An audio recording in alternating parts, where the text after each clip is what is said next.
It's a tremendous honor and schut to introduce Dayan Moshe Kurtstag. Rav, it's such a schut to know you and to have known you for so many years. But I'm just going to mention just something very brief that I think epitomizes who you are. So the Rav was a young Avreach who never expected to leave the halls of his Yerushalayim Beit Midrash for far off Johannesburg in the 1960s. Now we're back in Eretz Yisrael 50 years later in Telstone, and you left behind a thriving Torah Kehillah with a very strong centralized Beis Din. And Rav, you said that our unity was the key to our strength. And I think that's what it epitomizes really, Rav, who you are. Yeah. Because you created the Achdut in South Africa and you built it into this unbelievable community. I won't say I built it, I made a little bit of a contribution. A massive contribution. Let's not exaggerate. So Rav, why did you come to South Africa? Okay, so as I said, we were married 5 years and we didn't have children. So it was a suggestion, maybe we'll go to South Africa, maybe Batya will feel better or whatever. And this was what we had a call then. They wanted to have a rabbinical seminary in order to train rabbis in South Africa, which they didn't before. They had Hebrew teachers training, but not rabbi.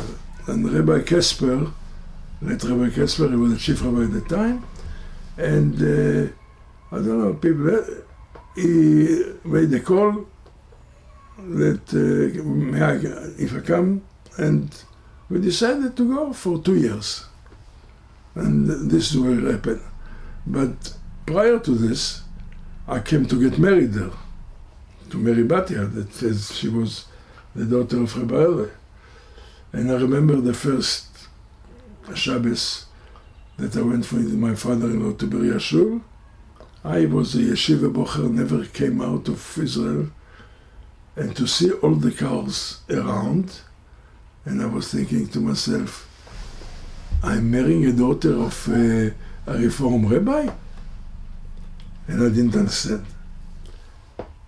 With the time, and I mentioned it not earlier this year, I was asked to speak in Dayanim conference of Israel, Dayanim conference. And I mentioned this, that after a few years being there, I understood the strengths of the South African community, that you have people, although they are unfortunately Mechalelei Shabbos, but nevertheless they are part of the Orthodox community. But this is something very, very unique. You probably will remember that even a strange thing, there was a Domfontein Shul that people, that they had on Shabbos morning a minyan at 6 o'clock, that people could go to work afterwards on Shabbos. It's the Lion Shul. The Lion Shul. And it's still going. It's still going. The Lion Shul. They have a minyan still on Shabbos at 6, and they have a Wednesday. So I don't think that you get such a thing. Orthodox Shul, that people come to Shul and then afterwards go to work. This is something. They have the Kiddush after Shul, and then people would go, they'd go to So work. this afterwards took me a couple of years to understand that this is really, the tolerance is the strength of the community. But Rav, can I just mention, I was part of that because our family, our Baba was very from, but our parents unfortunately weren't. But our parents took us to Shul and we drove to Shul. But we wanted to come to Shul, and all our friends wanted to come to Shul, and it was all Orthodox. There was separate seating, Sure. total Orthodox. Reform was very, very small. I think less than a very, very small percentage of maybe less than 5%. Everybody, all my friends were all Orthodox, even though we would drive to Shul on Shabbos. But Shul was so inviting, and the Rabboni made us feel so comfortable. We had children's service. We all wanted to come to Shul. Yeah, it's very, very unique community. And I believe that this is one of the few communities in the world that actually acted as a community. When we had the rabbinical conferences a couple of times, we had a national rabbinical conference every year, yearly. I think Rabbi Harris actually introduced this, and it continues now. But we came here 2 or 3 times to have the conference in Israel, and we had some visitors, rabbis, and they couldn't believe it. In the same table, around the table, you have Haredim and Mizrahi people, and all are one group. This is something that has to be appreciated, which I think kept the community so strong. Rav, if I could mention, from my personal friends, even though we drove to Shul, now most of our friends have become from. In fact, many of the people that it's the 3rd generation, and their kids are very from. Yeah, and I'm sure that some of them just got out as well. Some married out even maybe, but the majority. Intermarriage, the rate of intermarriage in South Africa is still one of the lowest in the world, although that it's already growing, but it's still, in America they're talking about 70%, so we're about 40%, we think. So this is what, to understand, South Africa, Litve Sheiden, it was most of them come from Lita, had a very big respect to Rabbonim, even if they're not from, and Meshulachim. Yeah. They used to come for yeshivas and so on. So who used to contribute? The ordinary non-frum.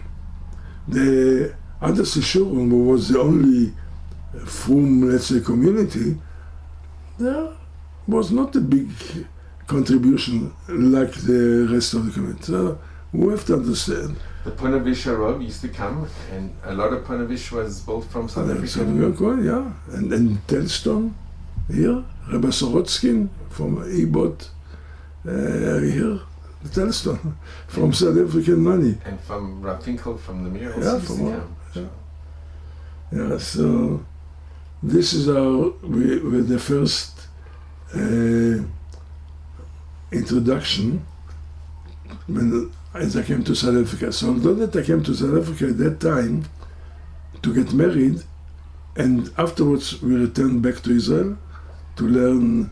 This was our plan. We learned in the Kollel. Batya was working as a teacher, English teacher, and we lived in Bnei Brak.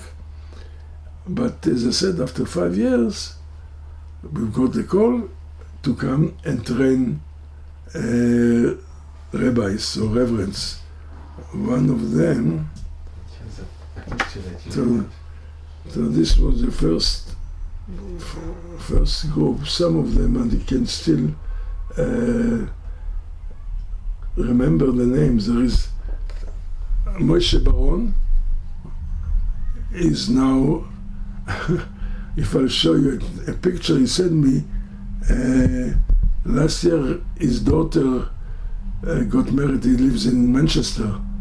He became with Beis, Chosid, and so on, Moshe Baron. And then there is Yoel Eiten, Sidney Eiten, which is in Chicago. Also got children in but the yeshiva there in New Jersey. What's called the name of the yeshiva there? In Lakewood? Lakewood. They lived in Lakewood. And so this was, it started like with few. And so, actually they said I came to be a full-time lecturer in this rabbinical attempt to make it. Rabbi Sandler, he was a graduate there. Rabbi Sidelsky Berry, was a couple of rabbonim got smiche, and but also, at the same time, I don't remember it, I also was a teacher, a lecturer in the Hebrew Teacher Seminary. With Rabbi Ilevitz, he was the principal. Then, after Rabbi Ilevitz retired and left, I was asked by the Board of Education, because the seminary was part of education, I was asked to head the Hebrew Teacher Seminary. And I remember this was already, I started like the idea of JSAP. What was the idea? I saw South Africa had a very good structure of Hebrew or Jewish education from nursery school to matric. After matric, you go to university, WITS, whatever, you are lost. So my idea was to establish a kind of a Jewish university. When I spoke about it, everybody think I'm Moshe, very big Jewish student. But I found out about UNISA. So I myself took courses and I had a BA and a master through UNISA. It's a correspondence university. No. UNISA, yeah. So the idea was, I said, look, we don't have to have our university. We just have a campus where boys and girls who study for their degree through UNISA, and a couple of hours a day, lectures in Jewish studies. This was the idea. And I started very small. Rabbi, I think Chaim Ref was one of the first. David Shaw was also... He will like later, but Chaim Ref and 2 or 3 were started. And then, when the Board of Education wanted me to take the Hebrew Teacher Seminary, I said, on one condition, that you take JSAP under your wings, and you make a campus. And the campus was at Arcadia, where the Hebrew Teacher Seminary, and then we're running in this campus, when I became the principal, we're running three courses. One was Hebrew teachers, train Hebrew teachers, train Jewish studies teachers, the course for Jewish, and some of them were doing degree JSAP. All this were on the campus, and it is high time. We are about 120 students in this campus until this very day. Some of them are in contact with me. One of the people that were in this seminary, rabbinical seminary, was Philip Ibron. He's a rabbi in Australia. And one is in JSAP was Isaac Ruderman. I don't know if you remember him. He was a little bit of but is after JSAP, when the graduates, some of them went to yeshivas. I sent to Israel, in Netivot, to Ateret, like Chaim Ref went to Ateret. So these are the JSAP, and it went also, JSAP itself had out of it 20 shidduchim who met at JSAP, and they are still leading from where, interesting, the cycle. There is a guy, Blumenthal, I don't know if you Blumenthal, that he became so involved. He and his wife were in JSA. He is in business or something. After they learns in the kollel or whatever, and he's got a son that he sent to learn by Yoshua, my son here. So there's It's a circle. a kind of circle. So I actually saw myself in education and didn't have any thoughts of Beis Din and so on. Education, this was my love and this is what I did. So I had a couple of lectures in JSAP, some who were ex-students of mine, like for instance, Alan Radcliffe. He was also in this first course, reverence or whatever, and he did legal degree and so on. So he came to help the guys with English in JSAP. Generally, I wrote a thesis for a diploma in tertiary education for UNISA. And I developed a special way not to have just lectures. People will learn like in yeshiva chavruta, and they have tutors who help. And this was the idea. But it developed very nicely, although that people didn't support it much. But as I said, came to 120 students at once upon a time.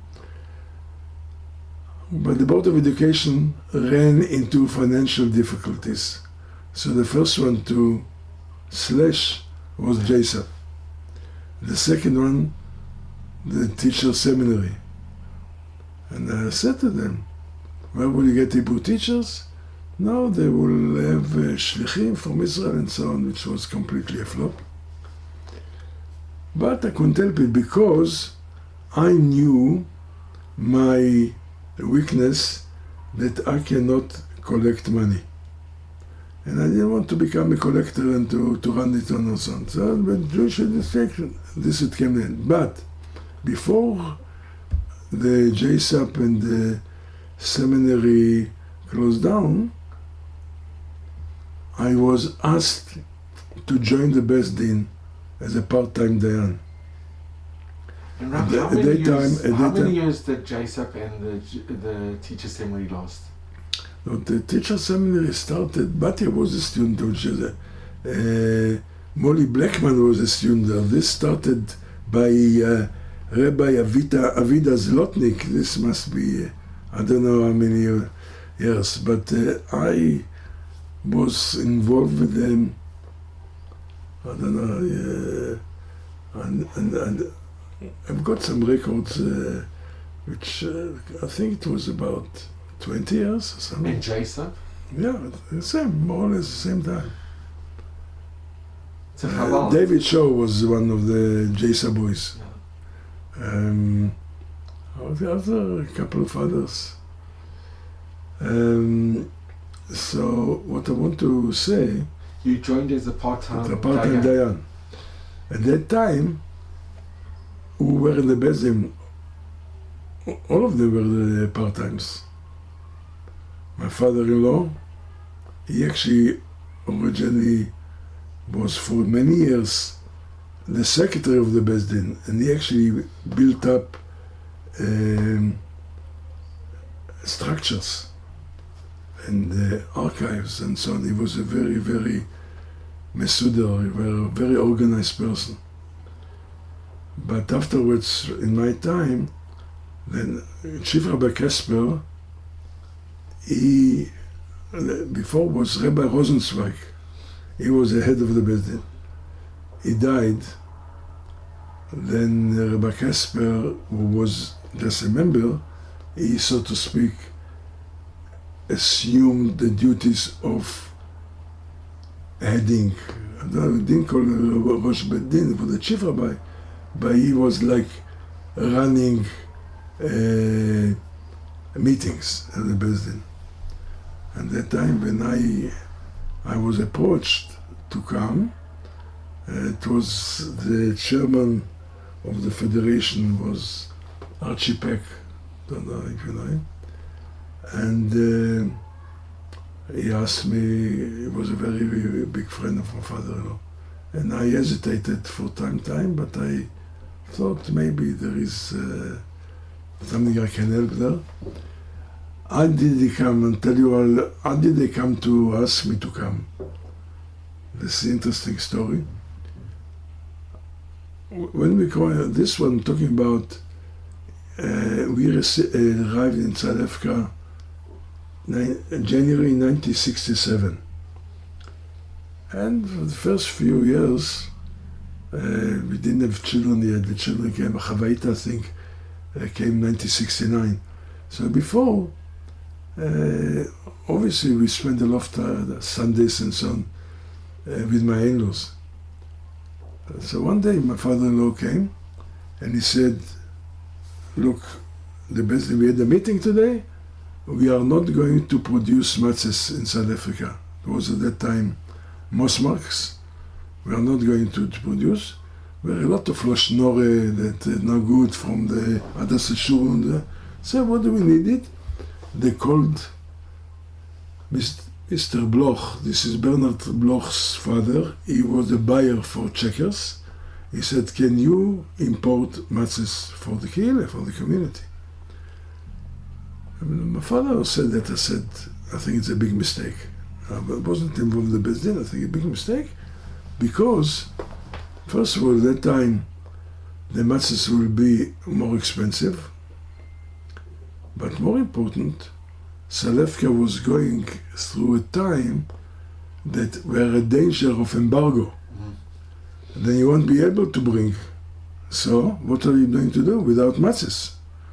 I said, you have to bake your own, and I'm prepared as a young man to help you to put it right.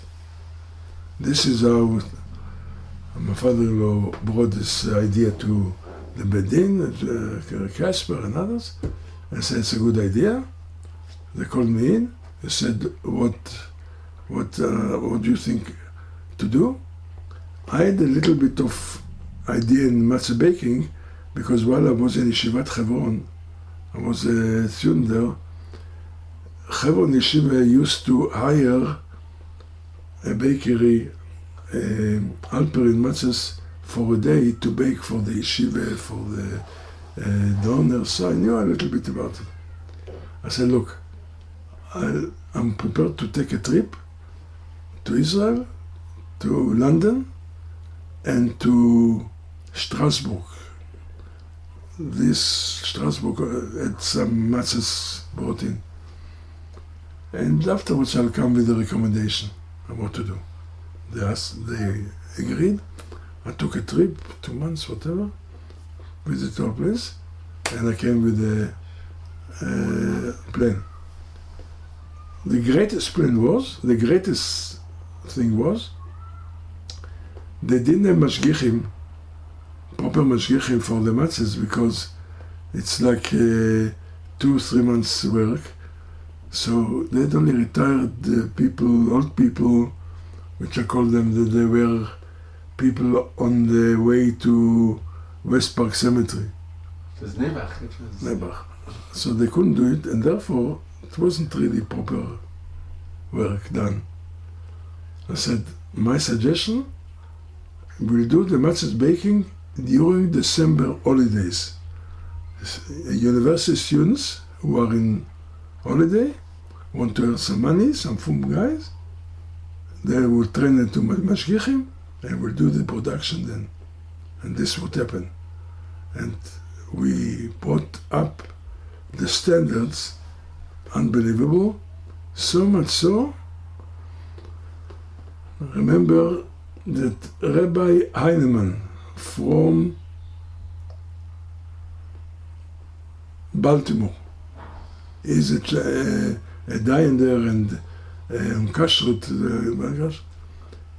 I don't know, they brought him for lectures or whatever. I said, I want you to come to the matzahs factory. At that time we were making. He came. He's so impressed. He said, I actually like to get your matzahs to Baltimore. This is how good it was. So I think on this experience, then later came a request. Can I just mention, I had the great zchut to work in the matzah factory you did? as a mashgiach. Okay. I was there for 3 days. It was very difficult work. We took it very seriously, the long hours. And I remember during those 3 days, I remember the Rabbanim from the Beis team came to check. It was so stringent. Everything was almost like 100%. I was on duty for 24 hours. Mashiachim used to phone in the middle of the night. The problem, yeah, Baruch Hashem. Also, unfortunately, also closed down the bakery there. The baking there. There is Mosmark, but it's imported from here.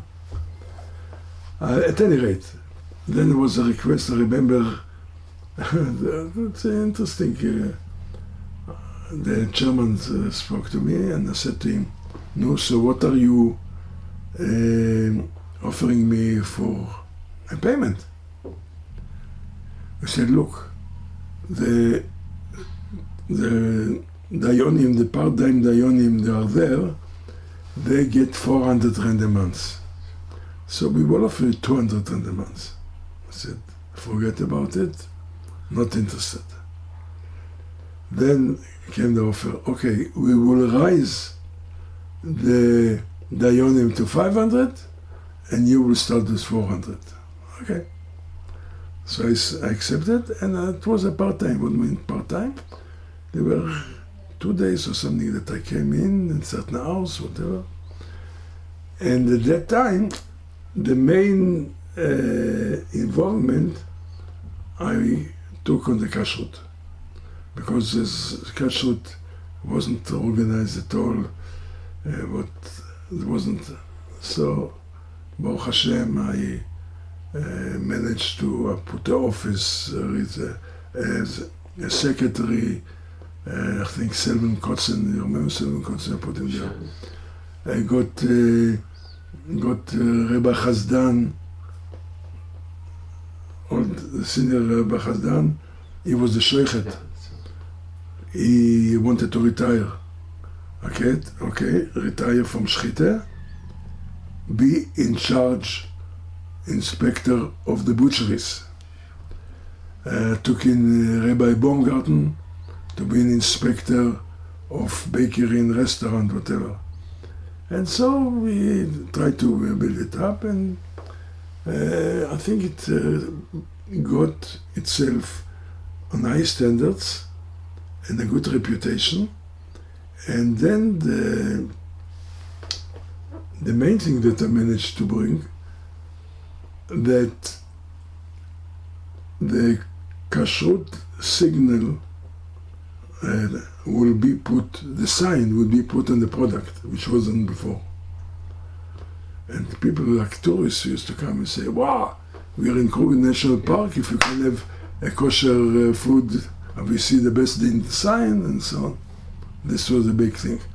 And as I said to you on the way, it's a big siyata deshmaya, help of God, that even big companies was bakers, all the companies, the sweet companies, the crisps, all of them, all of them were this very day. They all have the based in sign. Were based in sign, and some of them had to change ingredients and machines, and even in the matzah factory that we had there, which when I got involved, I remember they had the mill where they brought the flour from. I stopped the mill for 2 days before the kashering, and the kasher did for Pesach. And I remember the workers told me they are so happy that we do it, because they used to work like 24 hours without a stop. They never cleaned it, and at least we made them to clean it. So a lot of interesting things happened. So, with the time, as now JSAP closed, the seminary closed, and then I was asked to become a full-time Dayan. The time was still, before I became full-time.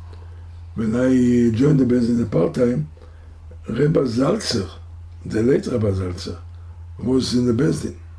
He was in the Beis Din, from Hades Shor. But he had his own shchita. Although he was in the Beis Din, it was his own shchita, the Hadassia it was called, and so on. And then it was part of the story. The butchers asked a meeting of the Beis Din. I was before my time. I heard this story from my father-in-law. They had asked a meeting with the Beis Din, and they were very upset that there is another butchery, Hadassia, which is not the same shchita. So they called the meeting with the US, the Federation people, the officers, and Rabbi Eshelbrook, I think he was the president, and I don't remember who was the chairman. And they said, we want to know if the Beis Din is not happy with our butcheries from Kashrut. And they asked every Dayan. My father-in-law, Casper, Lepin was a part-time Dayan. And who else? That's all. And they said, then they asked Rabbi Zalzer, do you think? Rabbi Zalzer said, this good for Mechalelei Shabbos. This kashrut is good for Mechalelei Shabbos. In other words, therefore you won't need to have a separate shchita. And Rabbi Baruch and the chairman, I don't know, they pushed him to the wall. He said, I'm not a Mechalel Shabbos, I'm a Shomer Shabbos. I want to know my wife Beis from Wachenheimer, is it kosher or not? So he said, no. And I resigned. And this brought him to resignation from the Beis Din. This was the history. I resigned because they pushed him that he said it's good for Mechalel Shabbos, not for Shomer Shabbos. And this is where Hadass Yeshua needed to have their own shchita. So this was before my time. I think that if I would be there before, I probably would do things differently, but anyhow, this is what happened. So with the time also I got involved in, when I became a full-time Dayan, the kashrut, part of the shchita, and to upgrade the shchita as well. I brought in also Sol Emmanuel became the manager, the director of the kashrut, until the very day he's doch in Montreal, you know that. He's doing very well in Montreal. Yeah, they're very well, and he said to me the whole time, he found me, he said, I learned from Rabbi Kurtstag. That was at any rate. And so we put the structure. I brought some expert from Israel to see our shchita and suggestions. So the whole time was an idea to upgrade, but not to push beyond. For instance, to give you an example, Chabad started. So Rabbi Goldman, that time he was a spokesman, he came to see me. He said, there is a butchery there, the Mashgiach, we are not very happy with the Mashgiach, we want to have another Mashgiach. Okay, The Mashiach in any case was old, he wanted to reserve, he bring another person. This was also in Glen Hazel, I don't remember now, before Mexi. Okay, fine. But then Rabbi Goldman one day said, why do you give hechsher to milk which is not Harav Israel? Let's make only Harav Israel. I said, no. The community is not ready for that. First of all, you cannot supply the quantities. You cannot, it will be more expensive. This kosher, but for those that want to have Halav Israel, we have under the Beis Din. I myself drink also Halav Israel, but we have it. So always the idea was try to have everybody under the Beis Din.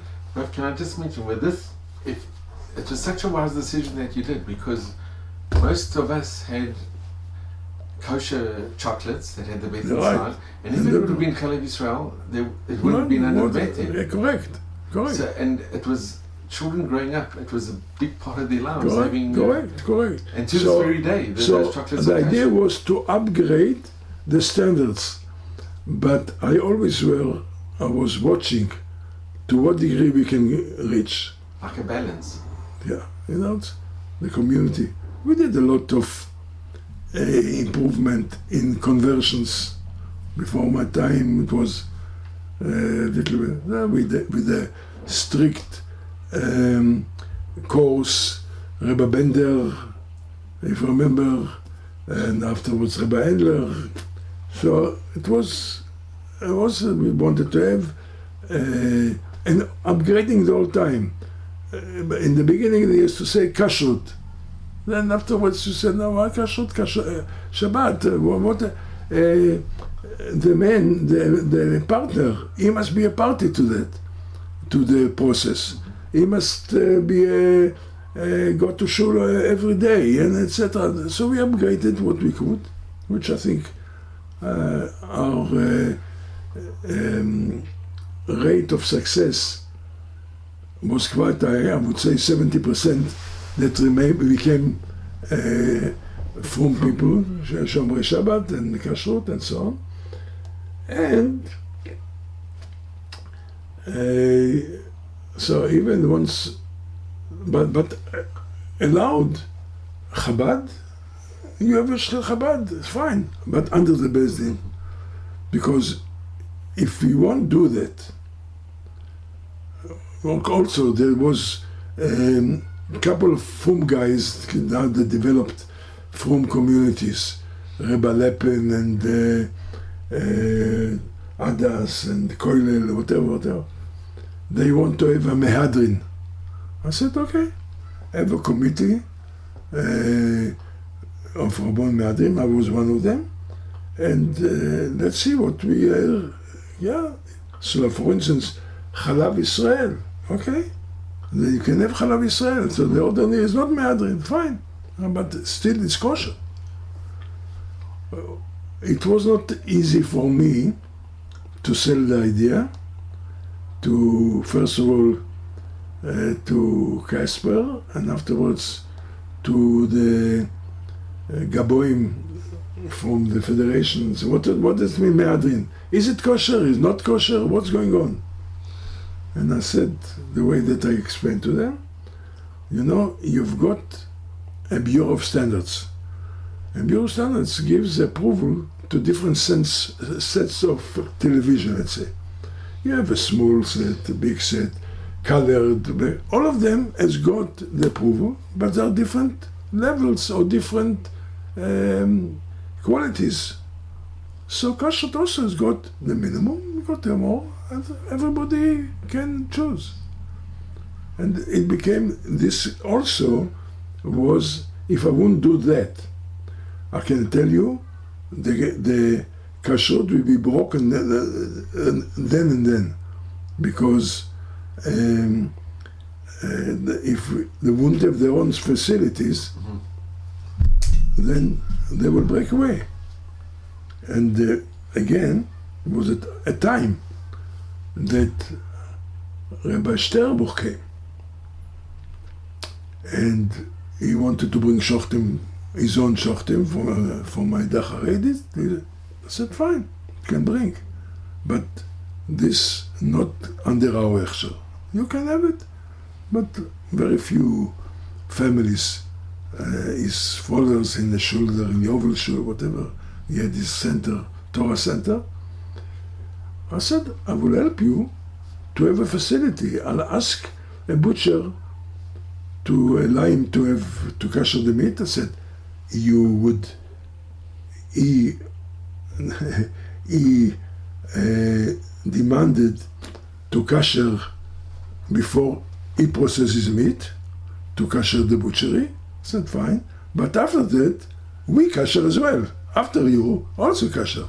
And we just live until very... This is the best day in Yovel. Beforehand, they were associated with the Walmart Street Shul, the best day was there. But this, I came, it was already built, this in Yovel. And Rav, they did a very lovely article about you in Mishpacha. And yeah, it was a very, very special article. It's half a century of halakha, which is very special. And Rav, if you could just mention a little bit about being in the Beis Din with when you improved the kashrut, and when you it must have given you such satisfaction that you could go into any, in those days we had cafes or supermarket, and there on the shelf with all the food products you saw the Beis Din sign. Yeah, well, this is what happened. I can tell you that in the supermarket, in the big supermarket, in Norwood. Was the Pick and Pay? What's the name? Pick and Pay. Pick and Pay, yeah. Was kosher section, and in the side was signed not kosher. And Barry Marcus, who was actually one of also the graduates of this rabbinical, he was already in London, a rabbi in the big shul there. He came for a visit. He couldn't believe it, that they actually prepared to say, to warn people, this is not kosher. That's true. This is kosher and this is not kosher. And so, Pick and Pay, Checkers and so on, and kosher. It wasn't easy. I must tell you, when Pick and Pay made the kosher butchery, was a little bit of objection, or the people, the private butcheries. Wachenheimer, I remember him especially. But what are you going? You're taking our parnose. Wachenheimer already had his butchery in Checkers, Killarney. I said, what are you coming now? You yourself started it. And yeah, it worked off, and it was a big thing. That was a recognition, at least, in the community, that there is kashrut is an important thing. This is what happened. And the standards and the level came up. It came up. So Rav, I just want to thank you. I'm just going to one minute.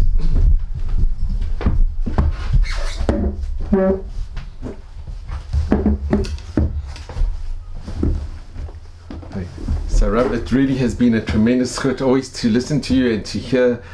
And I just want to mention, I went with my wife to London about 25 years ago, and you had to have a book. A book with all the lists of the kosher foods that there wasn't on the products. And I couldn't believe in South Africa, which is such a small community. I'll tell you about this next time, about the book, because a very interesting story. I maybe found even this. I had a call from a guy from London. Now you got here. He did a master in London School of Economics, and he wanted to make about marketing kashrut. And he said, this is a story. He phoned me, and he said, I was sent by London Beis Din to spend some time in the OU offices of kashrut in America to learn from them what to say. And I realized that I can't learn anything from them because they've got such a vast customs of kosher people, 500,000 kosher consumers. What can we in England? We've got maybe under 20,000, whatever. He said, until I saw your kasher guide. We had started before the kasher guide. And he said to me, he wanted actually to abandon the idea of writing the master, but we saw in our kasher guide, and he said, if this small community can put such a guide with such a variety of products, why can't do it in England? And he asked for tips, which I gave him over the phone, and afterwards he wrote the thesis and the recommendation to the Beis Din, and on the first page of his thesis, he says, my recommendation based on South African experience. Amazing. I must find it somewhere. Rav, thank you so much. Okay, I'm sorry.